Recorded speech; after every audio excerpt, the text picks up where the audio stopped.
Our story today is going to be told in two parts. This is Uncle Monarch and the Butterfly, the Day of the Dead, and it's by Judy Goldman. And it's full of butterflies, which you might have seen that theme already this morning. "They're here," Lupita cried. She ran to the rocking chair where her uncle was dozing and touched his arm. When he opened his eyes, she whispered, "Tio Abarno, they're here." "Are you sure?" he said. Quickly, quickly, hand me my cane. It is the best of luck to see them arrive." Tio Abarno struggled to his feet. His knees creaked like the wooden floor under him. He put his hand on Lupita's shoulder. They walked out of the house and watched as the first monarch butterflies fluttered to the safety of the trees. Lupita put out her hand and a tired monarch landed on it.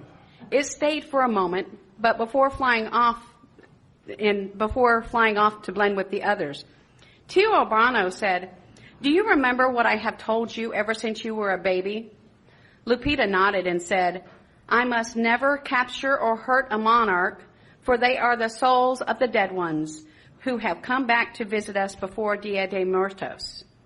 Tio Abarno put his arm around Lupita. "Never be afraid of the dead," he said, "for those who loved us can never hurt us. We will always miss them. And this is why it is a blessing to receive the butterflies before Dia de Muertos, when we show our dead that they are treasures and not forgotten. Besides, it's a pleasure to see butterflies return every year." Day after day, Lupita and Tio Abarno watched the butterflies. They filled the trees until there were millions in the woods. On sunny days, they flew about searching for food and water until the forest was a quivering blur of orange and black. On cloudy days, the butterflies didn't take wing. Instead, they clung to the tree trunks and pressed tightly together for warmth. Soon after the arrival of the butterflies, Lupita's family got ready for Dia de Muertos. Papa set up the arch of marigold flowers. He strung rows of colorful papel picado from one end of the living room to the other. Later, he set up the altar and displayed the photographs of family members who had died. Mama gathered the ingredients she would need for preparing the pan de muertos, the mole, the tamales, the tortillas, the toe, and rice and beans that the dead had liked in life and would now enjoy in spirit. Lupita cleared a path that led from the altar to the street. She knew exactly how she would make the trail of petals of marigolds that would guide the spirits home. This year it would be as wide and as thick as possible so that no one would get lost. Everything was done just like last year, except that Tio Abarno couldn't help in any way. He sat wrapped in blankets and dozed most of the day by the fireplace, mumbling in his sleep. When he was awake, and if his bones weren't aching, he watched the butterflies.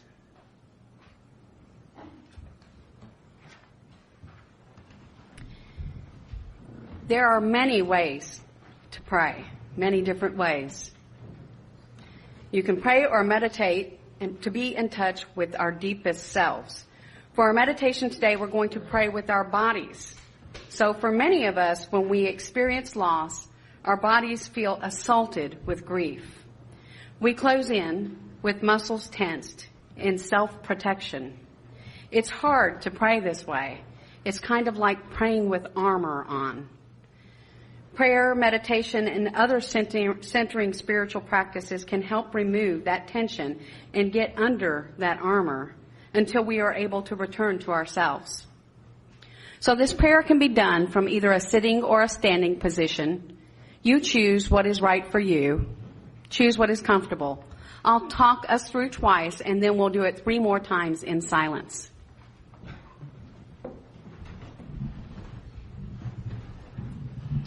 So we will begin with our palms in front of us, in front of our hearts. Okay. And next we will reach up to the divine, to the Spirit, accepting all the gifts there are to offer. The gifts of love, the gifts of comfort, the gifts of joy. And then we will gather those into us, into our beings, and hold them tight. But then we're going to let them go. We're going to share them with the rest of the world. Again. So we will reach up and we will accept all the gifts that there are to offer. Love, comfort, joy. We will gather those into our beings and hold them tight. And then we're going to let them go so that we might share them with the rest of the world.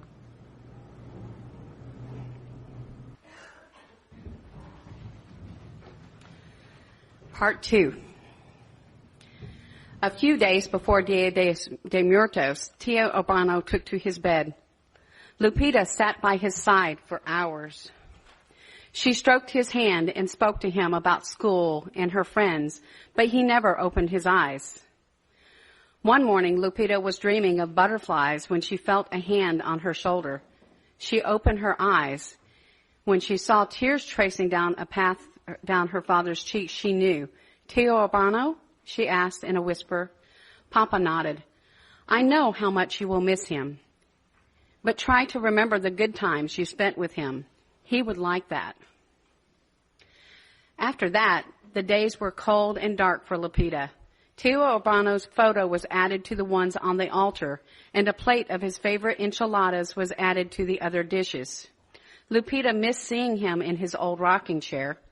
A grave feeling filled her heart, and she felt better only when on sunny days the monarchs flew around the meadow. On the first day of November, Dia de Muertos arrived. That night, Lupita's family and neighbors gathered in the cemetery. They lit torches and candles, and each family cleaned their relatives' gravestones. They painted the gravestones in bright colors and covered them with flowers and food. Some prayers were said, and a woman sang a hymn accompanied by a guitar. After a while, an air of festivity spread throughout the cemetery as adults told stories and ate their fill, and children played hide and seek among the gravestones. Lupita looked at the new grave that needed no fresh paint. She stayed close to her mother and later on wrapped herself in a warm blanket and fell asleep. Early the next morning, Mama woke Lupita and whispered, "Come, it is time to go home." While Mama and Papa walked ahead among the graves, Lupita turned for one last look at her uncle's gravestone. On one of the flowers was a lone monarch butterfly, gently moving its wings. Lupita watched as it rose, fluttered above her head, and flew away. She stared until she lost sight of it among the trees. Then she smiled and whispered, "Goodbye, Tio Urbano, my uncle monarch. I'm sure I'll see you next year." Lupita left the cemetery, and as she ran to catch up with her family, she felt the gray begin to lift from her heart.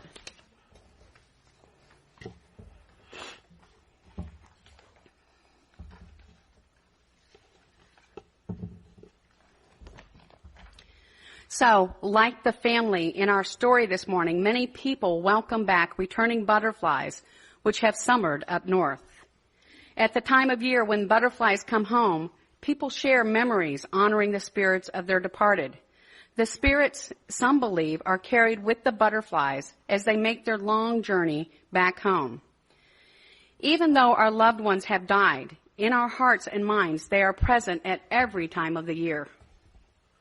Some of us will understand the Spirit's presence as something real, tangible, and outside of ourselves. Others will understand the Spirits as present in the memories and dreams of the living people who are here to name them. As each of you entered the sanctuary this morning, you were given a butterfly shape. If you didn't get one, there's some on the other side of the double doors.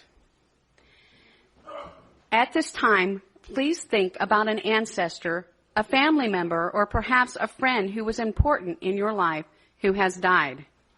Doesn't have to be this year, could have been in the past. Please take a few moments to honor your memories of those loved ones and write their names on the butterflies, or ask someone sitting near you to write it for you. When you have finished, please bring up your butterflies and place them in the basket that I will have down here on the steps.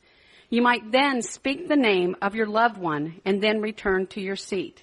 Later on this month, we will be seeing these butterflies in our sanctuary.